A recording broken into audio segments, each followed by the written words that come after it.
na ujumbe wetu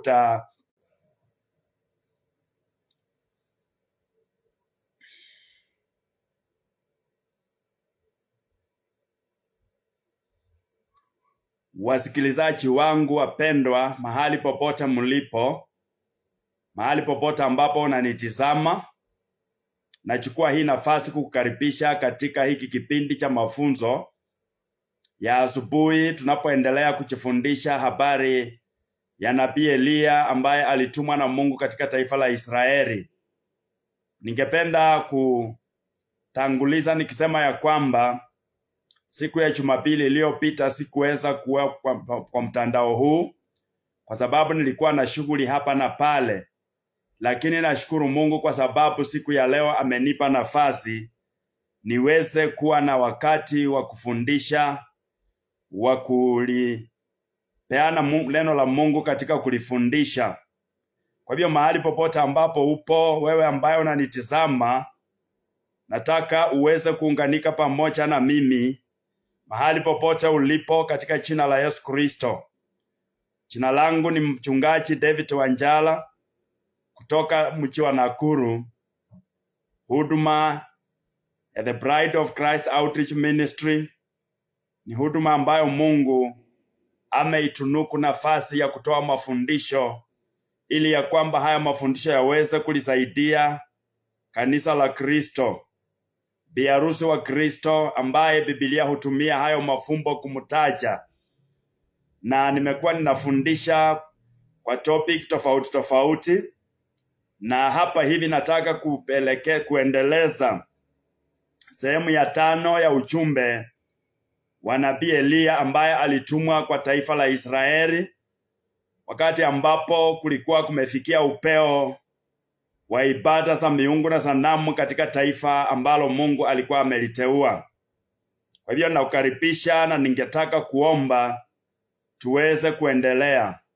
Baba Mungu Mwenyezi, katika jina la Yesu Kristo, Baba ninakuinua na ninakutukuza kwa sababu hakuna Mungu aliye kama wewe. Wewe ndiwe Jehova na wewe ndiwe Mungu ambaye Bwana uliumba mbingu na nchi na kila kitu chote ambacho kilichomo ndani mwake. Jehova, siku ya leo Baba yangu na Mungu wangu, ninakutukuza, ninakushukuru na ninakupenda. Asante kwa kuniwezesha na kunipa hii nafasi nikaweze kuwa kwenye hata hii miambari Jehova, ili nikaweze kuendelea kufundisha msikilizaji wangu na mtazamaji wangu popote alipo. Na muombea kwamba Bwana Mungu utatuunganisha tuweze kupatana, Mungu wa Israeli, katika haya mafunzo, na kwamba na yeye aendelee kufuatilia na kuelimika na kupata ufahamu mwingi ili asiwe mhanga wa kudanganywa. Jehova Mungu, ninakushukuru maana unanipa usemi.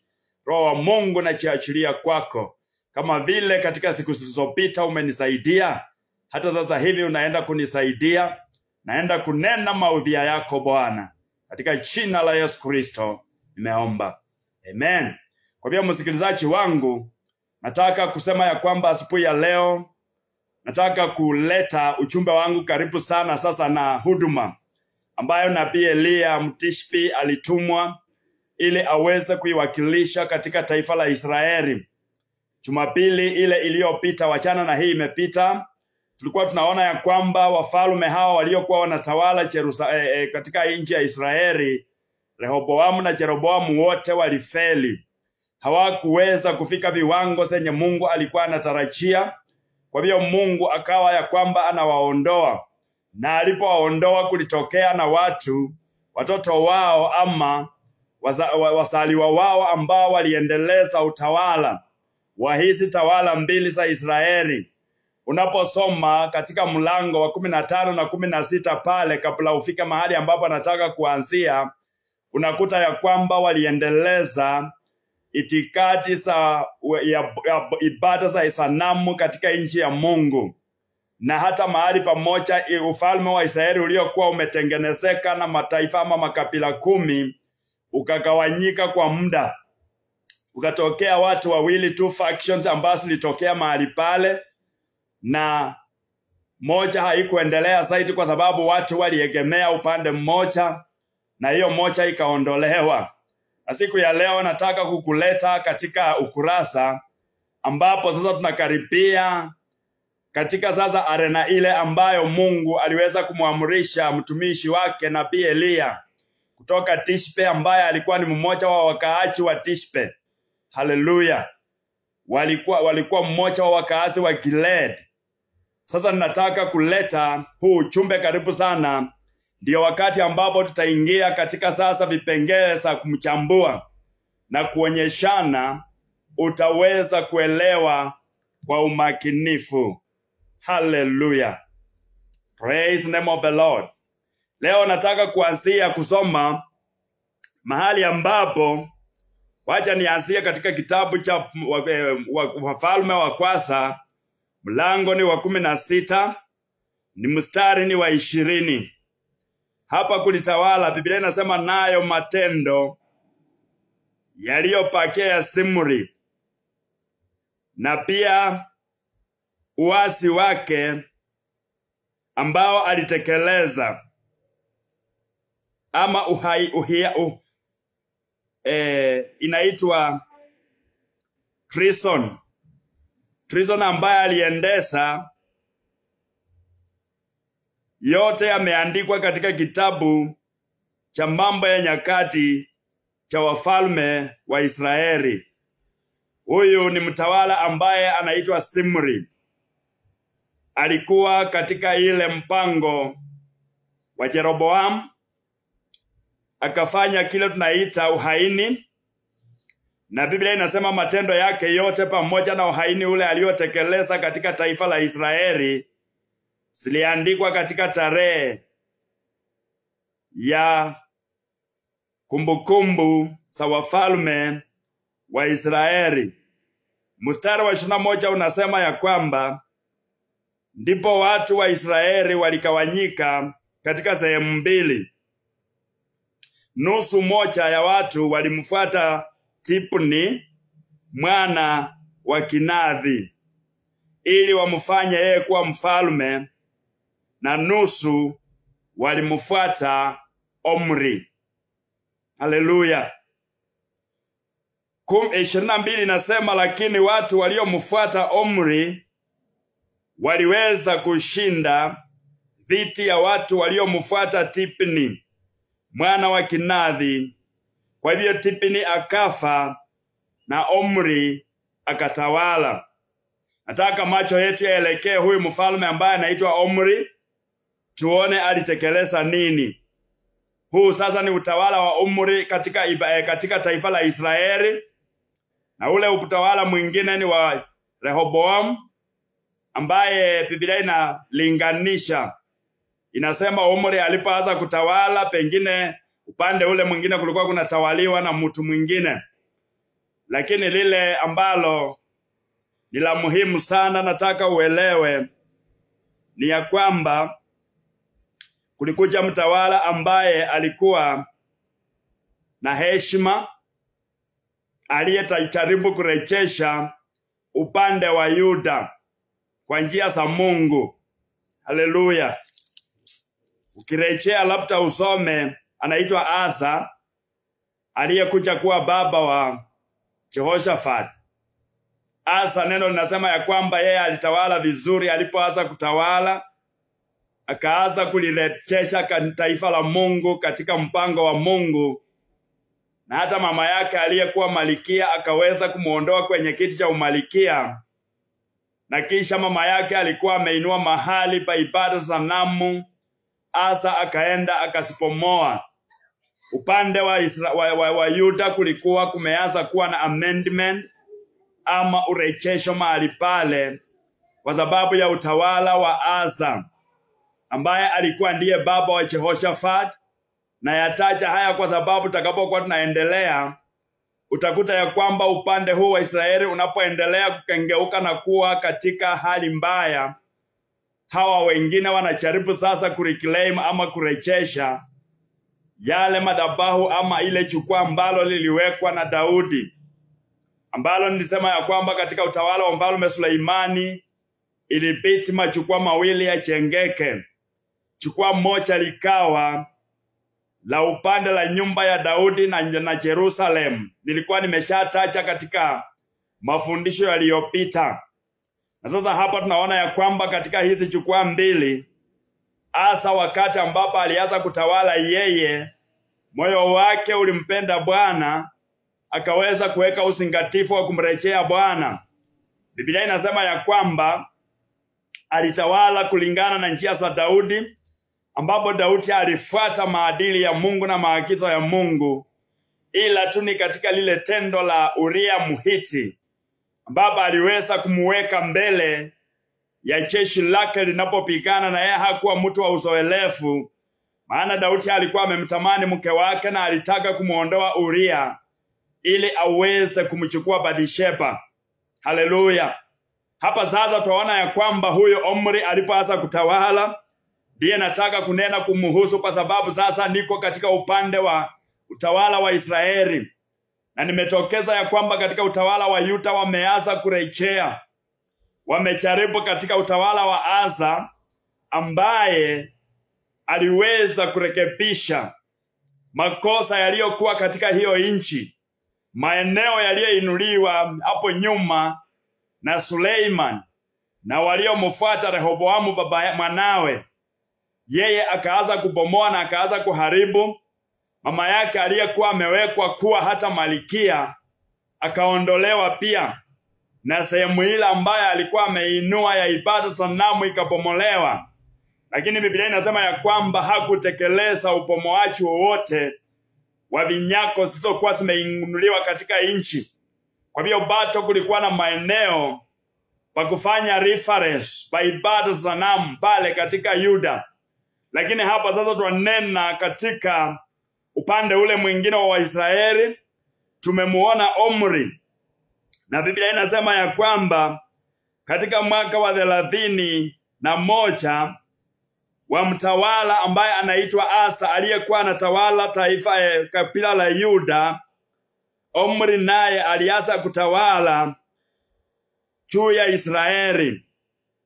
Alitawala miaka 12. Miaka 6 alitawala kule kunakoitwa Tirza.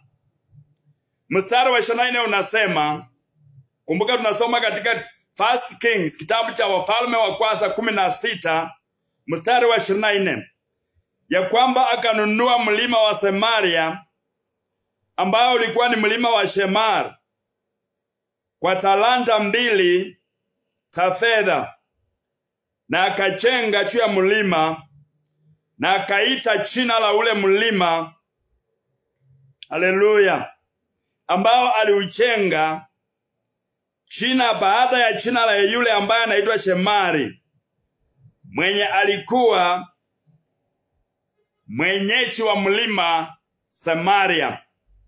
Kwa hivyo tunaona alinunua mlima, alinunua kipande cha ardhi, sehemu ambayo ilikuwa na mlima, na huu mlima unaitwa mlima wa Samaria. Hapa katika taifa la Samaria ndipo unaona ya kwamba ibada ya Mungu ya Israeli ilianza kufanyiwa mapishano. Kukawa na Wasamaria na kukawa na Wayahudi. Jambo hili linatuleta mpaka wakati ambapo Yesu alipokuja kuendeleza ufalme wake. Katika Yohana 4 tutamkuta ya kwamba anakuwa na mawasiliano ya kupizana. Maana anamkuta mwanamke Msamaria akija katika kisima cha Yabok kuchota maji, na pale pale anaomba maji. Mwanamke anaanza kumuelezea ya kwamba sisi wa Samaria tunaabudu katika ule mlima wa Gerizim, na nyinyi Wayahudi mwasema ya kwamba ibada ya Mungu ni lazima iwe kule Jerusalem. Yesu naye akamwambia ya kwamba najua ya kwamba nyinyi wa Samaria mnaabudu pale, Waisraeli ama Wayahudi wanaabudu mahali pale pengine. Lakini wakati wacha na huo wakati ndio sasa ambao waabudu wa kweli ni lazima wamwabudu Mungu katika roho na katika kweli. Na akasema huo wakati ndio huu. Akamueleza huyu mwanamke Msamaria, kama ungalichua yule unayeomba maji, ungamliomba akupee gharama ya Mungu. Na tunaona ya kwamba hayo mawasiliano yaliweza kuleta taifa la Samaria ama wakaaji wa Samaria kupokea ujumbe ambao Kristo alikuwa ameuleta. Haleluya. Sasa Biblia inasema ya kwamba Omri ndiye aliyenunua hiki kilima kutoka kwa Shemari na akakiita baada ya jina la Shemari Samaria. Haleluya. Lakini Omri akatenda, mstari wa 25, Omri akatenda maovu machoni pa Mungu na akatenda zaidi kuliko wale waliomtangulia. Huyu ni Omri ambaye alikuwa kutoka katika kizazi ama uzao wa Jeroboamu. Yeye Mungu akampa kibali, licha ya kwamba ufalme wake ulitawanyika kuwili, lakini Waisraeli wakampendelea yeye. Sasa yeye, Biblia ina rekodi ya kwamba akatenda maovu kuliko wale waliomtangulia, kuliko hata Jeroboamu. Kumbuka kama Jeroboamu alitenda maovu kiwango kile, kiasi ya kwamba Mungu akamtuma mtu wake kutoka Yuda, ambapo tayari tafundisha, naye akatenda zaidi. Haleluya. Biblia inasema alitenda zaidi kuliko wale waliomtangulia. Mstari wa 26 inasema maana yeye alitembea akifuata katika njia za Jeroboamu mwana wa Nebati, na katika dhambi zake yeye mwenyewe ambaye alifanya kule Israeli, ili aweze kumkasirisha Mungu wa Israeli na vinyako zao. Aliendelea kusitisha, kuongeza kasi katika ukengeufu na katika mwanguko. Akawaelekeza watu mahali ambapo ni hatari. Mstari wa 27 unasema ya kwamba kwa hivyo matendo yaliyobaki ya Omri ambayo aliyatenda na ukubwa wake ama nguvu zake ambazo alionyesha ziliandikwa katika tarehe ya wafalme wa Israeli. 28 inasema kwa hivyo Omri akalala na baba zake na akasikwa, haleluya, kule Samaria, naye mwanawe Ahab. Haleluya. Tukifika kwa hili china sasa, wazungu huwa wanasema ya kwamba nilishikwa na goosebumps. Praise the name of the Lord. Ya kwamba nilishikwa na goosebumps, mshutuko wa mwili. Maana hili jina Ahabu linapotajwa, twajua ya kwamba ile arena sasa imeiba. Tayari kwa kumshukisha a fiery prophet, nabii anayekuja na anatangaza hukumu mkali sana katika taifa la Mungu, na anatoa ishara, na hizo ishara zinatimilika. Na ni kwa sababu nilianza kumfundisha kuhusu huyu mtumishi wa Mungu anaitwa Nabii Elia. Nikasema nilipotangulia ya kwamba kumekuweko na mafundisho mapotofu ambapo watu wengi hucha na usema ya kwamba wao ndio yule nabii. Na kupitia kwa yale nataka tuangalie vile Biblia inavyonena kumuhusu. Maana yote yaliyopaswa kunena kuhusu Nabii Elia yalinenwa. Habari zake zote ziliweza kunakiliwa.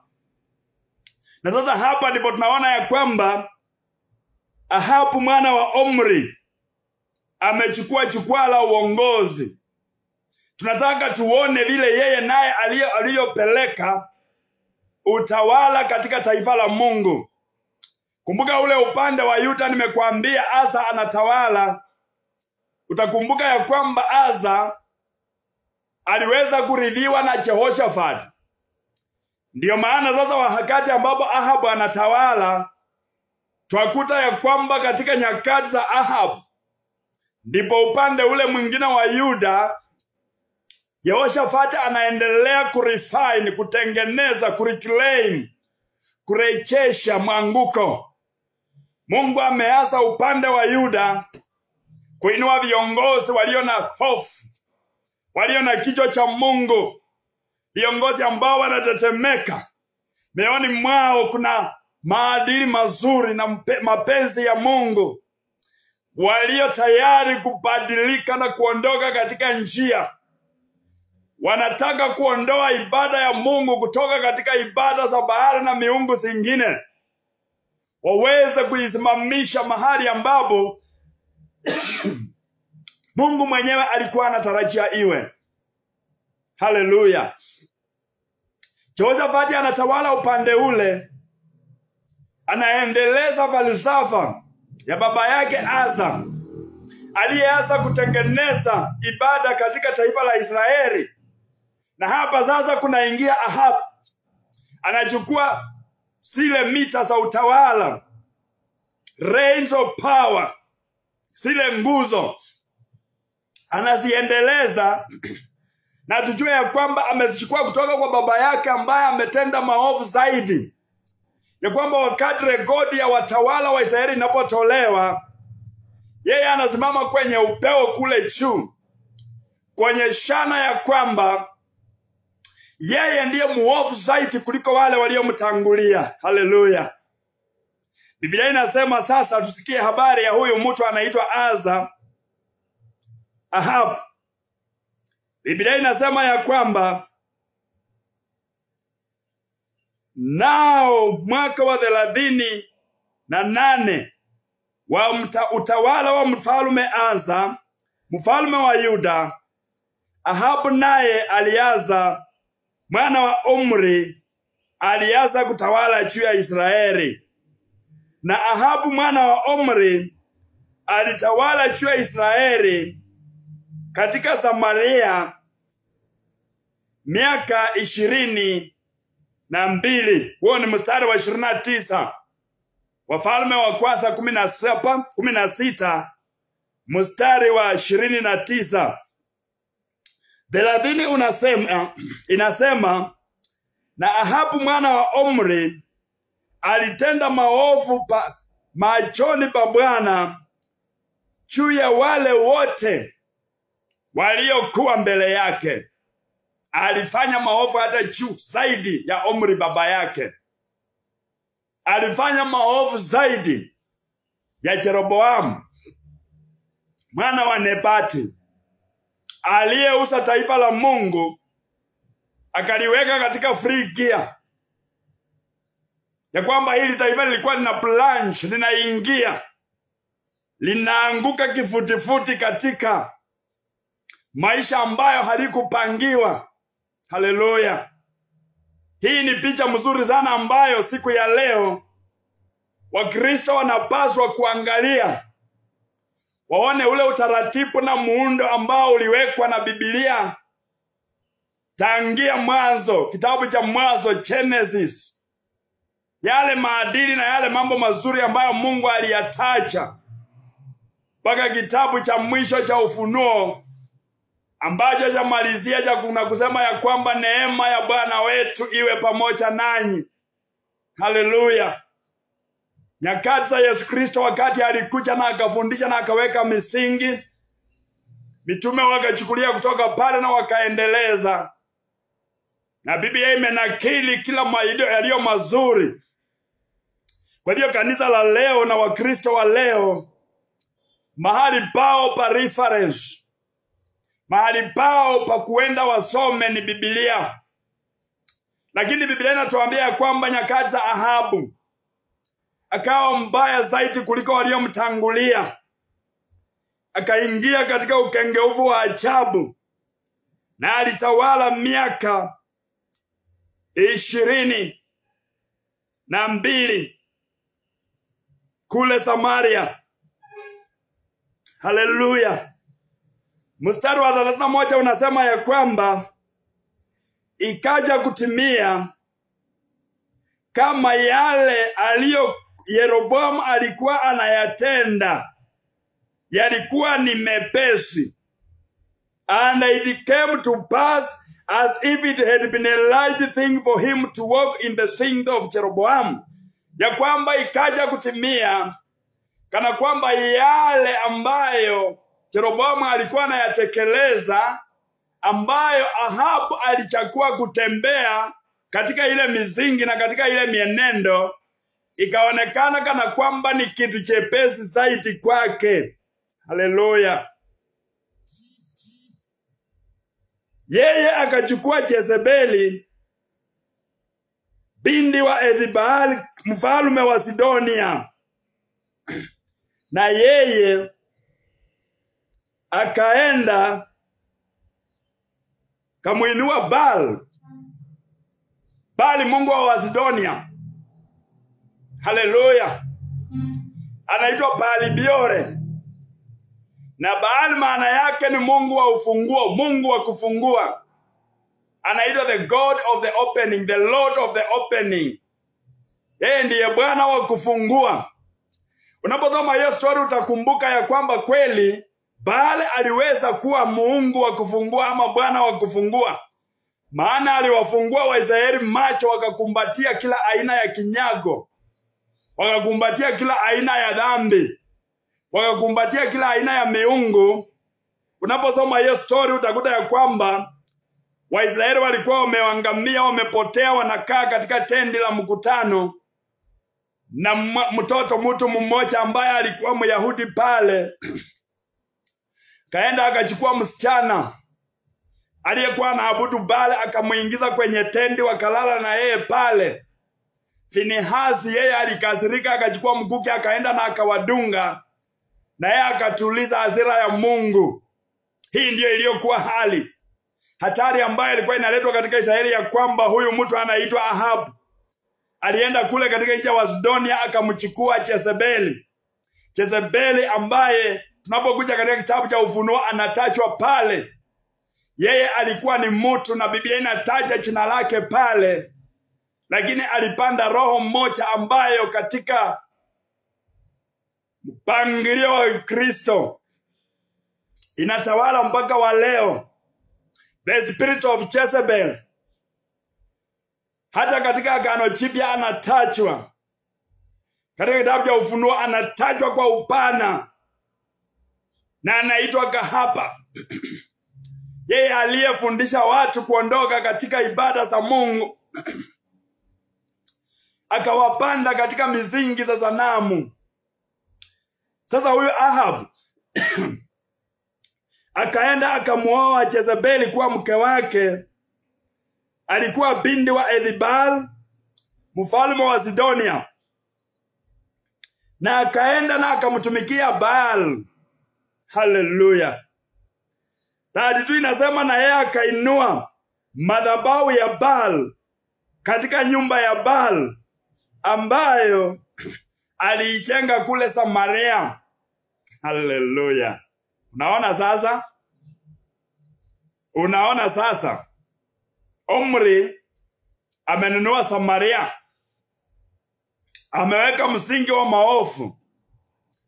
Mwanawe Ahab anakuja, ana crown everything, anafika kofia, anainua kiwango cha maovu pale Samaria, ili ya kwamba Samaria ikanuke mbele za Mungu.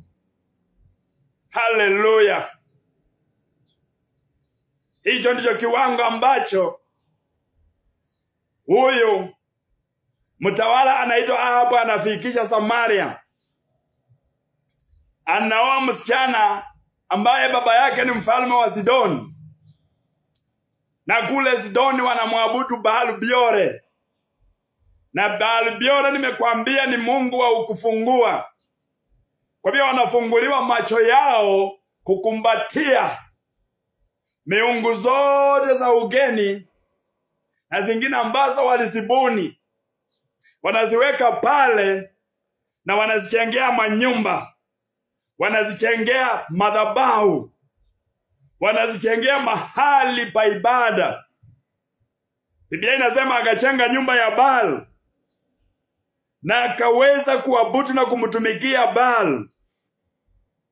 Haleluya. akamjengea nyumba Samaria. 33 nasema, na Ahab akatengeneza kitu ambacho kinaitwa groove, ambaye ni shrine, inaitwa Ashera pole. Na Ahab akaendelea hii pole ama hapa hii madhabahu akaitengeneza, ndio inaitwa Ashera shrine, madhabahu ya Ashera. Ameleta Baal, mungu wa kiume, na ameleta Ashera, mungu wa kike. Hallelujah. Praise the name of the Lord.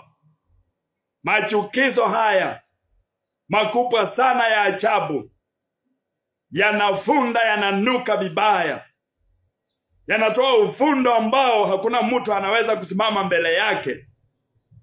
Biblia inasema ya kwamba yeye akatengeneza kurufu,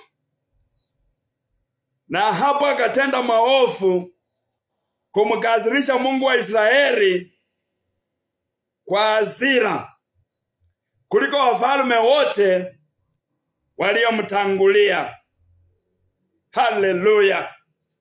Mstari wa 34 unafanya summary ya kwamba katika siku zake Heli Mubedhelite ama Mubedheli akaondoka na akaenda akachenga Yeriko. Kumbuka Yoshua alipokuwa ameangamiza Yeriko, alifunganisha maangamizo ya Yeriko na laana ya kwamba yeyote atakaye uamsha tena huu mji wa Yeriko, katika kitabu cha Joshua, wacha afanye hivyo kwa kumwaga damu ya mzaliwa wake wa kwanza atakapoweka tena misingi ya Yeriko, na atakapokuwa anamalizia akifanya finishing tena, akamilishie hiyo kazi kwa damu ya mzaliwa wake wa mwisho. Kwa hivyo tunaona ya kwamba katika siku za Ahab uovu ule ukaendelea kutokota. Ndiyo Heli Mubedheli akaondoka akachenga Yeriko. Kama vile mtumishi wa Mungu alikuwa ametangaza, Biblia inasema kwa kuweka msingi wake akauweka kwa Abiramu, kumaanisha Abiramu alikufa, alitolewa kama kafara, ndio msingi wa Yeriko ukaweza kusimama, ambaye alikuwa mzaliwa wake wa kwanza. Na katika kuweka malango yake aliyaweka kwa damu ya mzaliwa wake wa mwisho ambaye anaitwa Seku, kulingana na neno ambalo Mungu alikuwa amenena kupitia kwa mtumishi wake Yoshua mwana wa Nani. Hallelujah. This is now the arena. This is the ground. Hapa ndipo mahali pa kuigizia ambapo sasa tumefika. Nimemaliza katika kitabu cha Wafalme wa Kwanza 16. Sasa ninabiingia katika Wafalme wa Kwanza 17. Na mtaniwia radhi na nawaomba. Nataka hapa nianzie Jumapili inayokuja. Ndio sasa tuone huyu nabii Eliya anapoingia. Praise the name of the Lord. Tumeona sasa Baal Msidonia ameletwa, Ashera ameletwa, dedication imefanywa, tangazo limetolewa, watu wameelekezwa kwenda kuabudu Baal, wameondoka kwa Mungu, makuhani wametawazwa kwenda kumtumikia Baal. Hallelujah.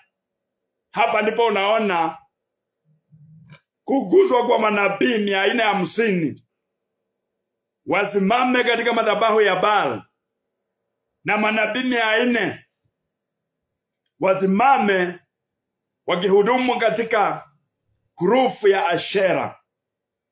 Hapo ndipo sasa utulivu wa Mungu na uvumilivu wake umefika mwisho. Na sasa nitakapochukulia Jumapili inayokuja, we will now be speaking about Prophet Elijah. Acha tuombe. Mwenyezi Mungu, katika jina la Yesu, Baba, ni asante kwa kuniwezesha, asante kwa kunipa nafasi, asante kwa kunipa uongozi. Naomba Mungu kanisaidie, saidia msikilizaji wangu akapokee hili neno na likaweze kuwa la msaada kwake. Katika jina la Yesu Kristo nimeomba. Majina yangu Mchungaji David Wanjala kutoka Pride of Christ Outreach Ministry Nakuru. Nambari yangu ya simu ni 0720352398. Narudia